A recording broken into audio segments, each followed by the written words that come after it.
ठीक है, याकूब के साथ उसने कुश्ती भी की, उसको गिरा नहीं पाया। बहुत ही अहम सवाल उठाया है राहुल आर्या ने, और केवल राहुल आर्या ही नहीं बल्कि बहुत सारे मुसलमान दोस्त और जो बाइबल विरोधी हैं वो सभी लोग ये सवालों को लेकर आते हैं, और ऐसे सवालों को देखकर हमारे क्रिश्चियन भाई बहन थोड़े से घबरा जाते हैं और कंफ्यूज हो जाते हैं। कंफ्यूज और घबरा तब जाएंगे जब आपको बाइबल का कॉन्टेक्स्ट नहीं पता और उसकी सुंदरता नहीं पता। तो चलिए एक छोटा सा ओवरव्यू मैं आपको देना चाहूंगा, ये घटना क्या है। अगर आप इस घटने को अच्छे से समझना चाहेंगे तो उसको आपको कॉन्टेक्स्ट में पढ़ना पड़ेगा, संदर्भ में पढ़ना पड़ेगा, जिसका संदर्भ आपको उत्पत्ति की किताब 32वां अध्याय वचन 22 से लेकर 32 तक मिलेगा। लेकिन ओवरऑल स्टोरी आपको समझनी है तो पूरा 32वां अध्याय और 33वां अध्याय आपको पढ़ना बहुत जरूरी है। तो ये जो घटना है उसके मुख्य व्यक्ति हैं याकूब। यदि आप याकूब की जिंदगी की तरफ ध्यान देंगे, याकूब एक ऐसा व्यक्ति था जो कि धोखा देकर उन्हें जो चाहिए वो पाने वाला व्यक्ति था। एसाऊ अपने खुद के भाई से ही जो है जन्म सिद्ध अधिकार को उन्होंने धोखा देकर जो है वो पा लिया था। और इतना ही नहीं, याकूब जो है उनके मामा के घर पे जो है झूठ बोलकर शादी करके वहां पर समय बिताना, ऐसे बहुत सारे घटनाएं हम याकूब के जिंदगी में देखते हैं। और लिटरली ये जो शब्द याकूब को हम लोग ट्रांसलेट भी करके देखते हैं तो आता है धोखा देने वाला, डिसीवर। लेकिन इस याकूब को लेकर परमेश्वर ने एक बहुत बड़ी योजना रखी थी। परमेश्वर इस याकूब के द्वारा एक ऐसे पीढ़ी को उत्पन्न करना चाहते हैं और एक ऐसी पीढ़ी को लाना चाहते हैं जिसके सामने पूरी दुनिया जो है झुक कर खड़ी हो। अगर दुनिया को उदाहरण के तौर पर किसी जाति को देखना है, वैसी जाति परमेश्वर बनाना चाहते थे, इस्राएल की जाति। जी हाँ दोस्तों, याकूब के द्वारा परमेश्वर जो है इस्राएल की जाति को बनाना चाहते थे। लेकिन अगर आप याकूब की जिंदगी को देखोगे, धोखा देने वाला, झूठ बोलने वाला, खुद के ही बल पर मैं खुद कर सकता हूं, खुद के बल पर टिके रहने वाले व्यक्ति के रूप में है। जब परमेश्वर की एक इच्छा है कि इस व्यक्ति के द्वारा मैं अपने मर्जी को पूरी करूं, लेकिन उस व्यक्ति के जीवन में कुछ रुकावटें हैं, तो परमेश्वर जो है उस व्यक्ति को सुधारना चाहते हैं और अपने राह पर लाना चाहते हैं ताकि वो अपनी मर्जी पूरी कर सकते हैं। तो ये जो घटना है ये परमेश्वर के प्रेम को दिखाता है कि एक पिता अपने बच्चे के लिए जो योजना रखा है उसको पूरा करवाने के लिए यदि ताड़ना भी पड़े, उसे मारना भी पड़े, तो वह पिता जरूर मारता है। और यही खुदा ने जो है इस एपिसोड में और इस घटना में किया है। तो ये घटना में क्या हुआ है, ये घटना में ऐसा परिस्थिति हो गया है जहां पर याकूब अपने जिंदगी से पूरी तरह तंग आकर, परेशान होकर, एक तरफ उनके मामा लाबान और एक तरफ उनका भाई एसाव जो उनको कत्ल करने के लिए इंतजार कर रहा है, ऐसा इनका सोच है। तो इन्होंने क्या किया, अपने नौकरों को भेजकर, तोहफा भेजकर एसाव के पास भेजा, ये बोलने के लिए कि आपके भाई आपसे मिलने आएंगे। लेकिन वहां से जवाब क्या आया याकूब को कि मैं खुद, याकूब को जाके बोलो कि येसा उसका जो भाई है वो खुद आने वाला है लगभग 400 आदमियों को लेकर। आप ये पढ़ सकते हो 32वां अध्याय 6 वचन में। जरा सोच कर देखिए, याकूब पहले से परेशान और डरा हुआ कि मेरा भाई आकर मुझे मार डालेगा, क्योंकि मैंने उसका जन्म सिद्ध अधिकार जो है मैंने धोखा के रूप में मैंने पा लिया है।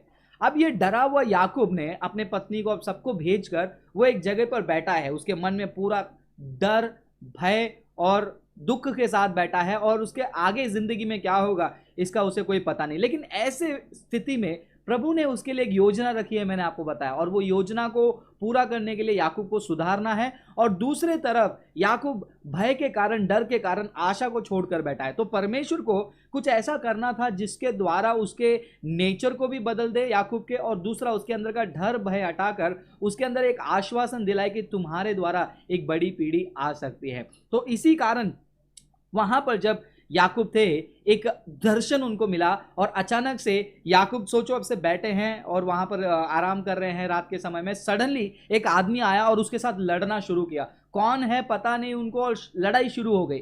और याकूब ने क्या किया, अचानक से कोई व्यक्ति आकर उसको अटैक कर रहा है, वो भी क्या करने लगा, अपने पूरे ताकत के साथ उसको हराने की कोशिश कर रहा है। ये जो लड़ाई, जो जंग है, पूरी रात सुबह होने तक चलती गई। और जब सुबह होने कर आया तब जो व्यक्ति याकूब से लड़ रहा था वो देख रहा था कि याकूब पूरा ताकत लगाकर विजय पाने की कोशिश कर रहा है। तब उस लड़ाई करने वाले उस व्यक्ति ने याकूब के ऐसे अंग को छुआ कि वो पूरी तरह वो जो है लंगड़ा हो गया और पैर से फिसल घिस के चलने लगा। और तब जो है याकूब को यह पता चला कि जितने समय तक मैं कुश्ती लड़ रहा हूं वो कोई साधारण व्यक्ति नहीं, मैं परमेश्वर के साथ, खुदा के साथ लड़ रहा हूं। देखिए कितना सुंदर परमेश्वर है हमारा। अगर परमेश्वर की ये सोच थी कि याकूब को खत्म कर दे, वो चुटकी भर में याकूब को वो क्या कर सकते थे, खत्म कर सकते थे। लेकिन पूरे रात लड़कर याकूब को क्या दिखाया, अपने आप को दीन कर कर जो है खुदा मनुष्य के लेवल पर आकर उसके साथ लड़कर उसे ये साबित करने की कोशिश करे कि चाहे तुम कितना भी लड़ लो, तुम जिंदगी भर लड़ते जाओगे, लेकिन आखिरकार खुदा ने जब उसके कमजोरी को छुआ, वो पूरा लंगड़ा हो गया और वो एहसास करने लगा मैं कुछ भी कर लूं, कितना भी लड़ाई लड़ लूं, लेकिन खुदा के सामने मुझे घुटने टेकने ही है। और जब उसको पता चला कि ये खुदा है और मैं उसके साथ लड़ रहा हूं, उसने घुटने टेक दिए जब खुदा ने उसकी कमजोरी को छुआ।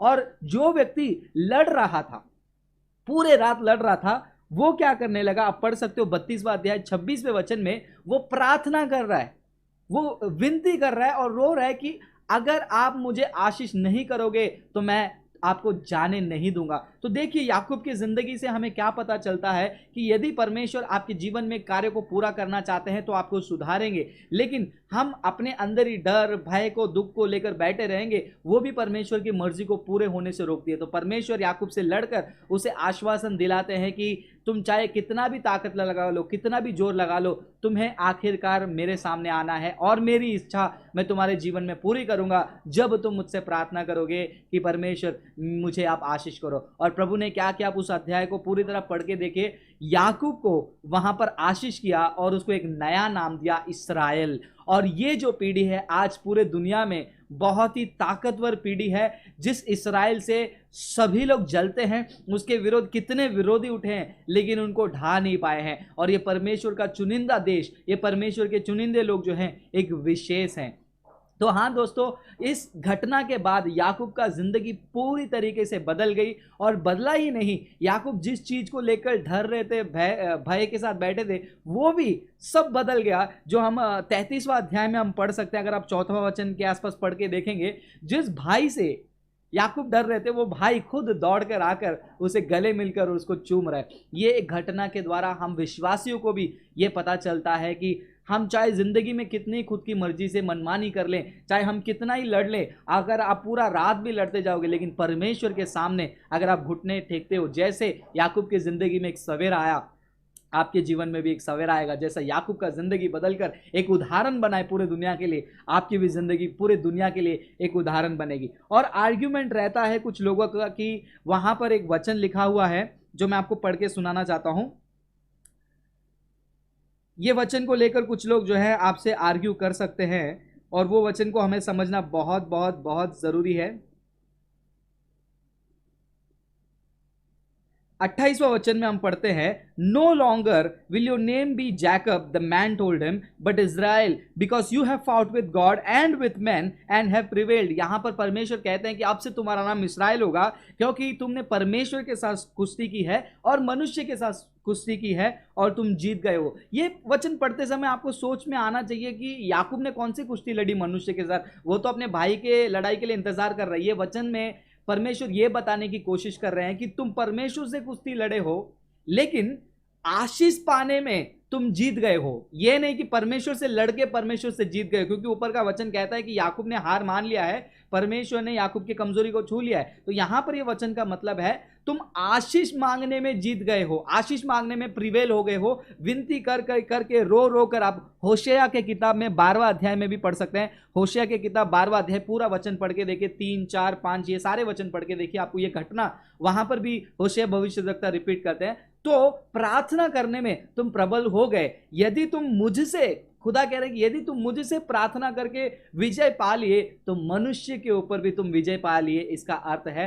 तो इसके बाद आपने क्या हुआ, आपने सुन लिया है 33वां अध्याय 14 वचन में कि एसाव जो उसके विरोधी के तौर पे था वो खुद आकर उसको गले मिला। ये है इस वचन का अर्थ। बाइबल विरोधियों को कॉन्टेक्स्ट समझ में नहीं आता, लेकिन हाँ, हम सत्य का प्रचार करते रहेंगे।